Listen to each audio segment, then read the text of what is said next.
Could he play this week? Maybe not, but they don't have to. They're hopeful they reconvene on Monday and everything checks out okay and he can play in their Week 8 game. But I don't think they got bad news from the exam they did on his calf yesterday. It's just going to need some rest. There's no way at this point for them to know exactly how much. That said, whenever there's an injury to be diagnosed, I always turn to a football player because they are second behind doctors in understanding these things. And, Jeff, you were saying this is not a good injury. No, I'm concerned. Listen, I missed time in the NFL with a strained calf. I'm telling you, they try to put, like, heel lifts in your shoe. They try to, like, build a new calf, tape it all up. The bottom line is it bites at you. Like, when you go to step and when he goes on that plant leg, that thing will lock up on you. How can you protect yourself in the pocket if you get pressure? When you're thinking about something else and an injury is grabbing at you or nagging at you, this isn't like something you can put out of your mind. It hurts. It will affect him. What? So we have, obviously, Dak's cousin here. In the family group chat, how concerned is everybody? We ain't tripping. No, we got... Cousin Dak going to be all right. He got a whole week. He didn't practice all training camp. That's true. So he going to be all right.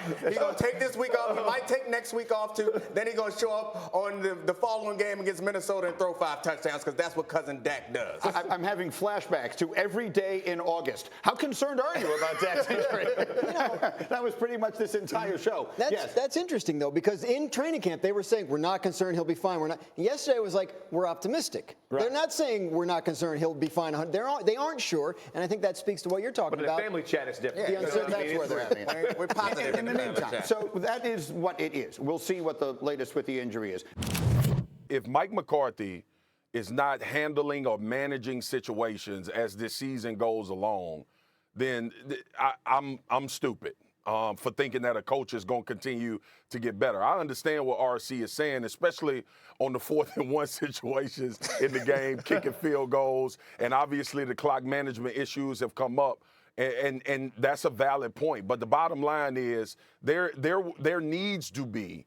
will be at some point where Mike McCarthy coaching staff or somebody goes to him, i.e. Jerry Jones, and says, hey, man, you better stop messing up. And it's going to be that simple. It's going to be that simple. It's been like 6 weeks. It's been like he's had like 4 occasions where we all looked at the screen and was like, what are you doing? That's the confusing part. Hey, Swagoo, let me help you, dog. I watch 3 or more games at a time.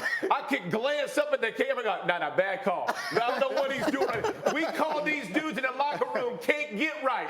You know it, and I knew it. And I know it. You do the same thing over and over, Swagoo. You can't get right. Hey, I'm with you. I'm riding with the Cowboys. I'm with you. I don't think he holds them back. But you and I both know, just be honest, can't get right. The clock management one is my issue.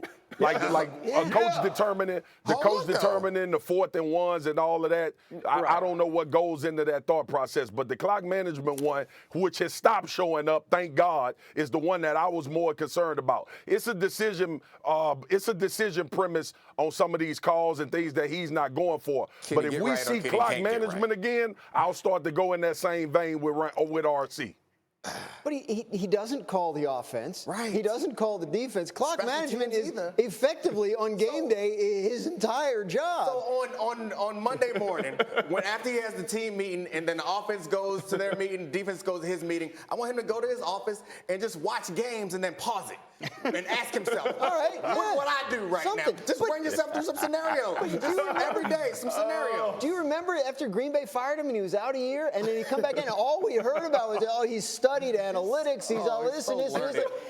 All the analytics, you remember about 4th and 1, that doesn't come up in your year-long study of analytics? I agree with what Marcus said, to be honest with you, that some of the decisions that he makes about kicking a field goal or not, those are debatable. Sure. But the clock management and this week not knowing what down it was, those are just significant problems that don't fall under the heading of opinion. Swagger, we're still with you, bro. You got one that can't get right. We're still with you, though.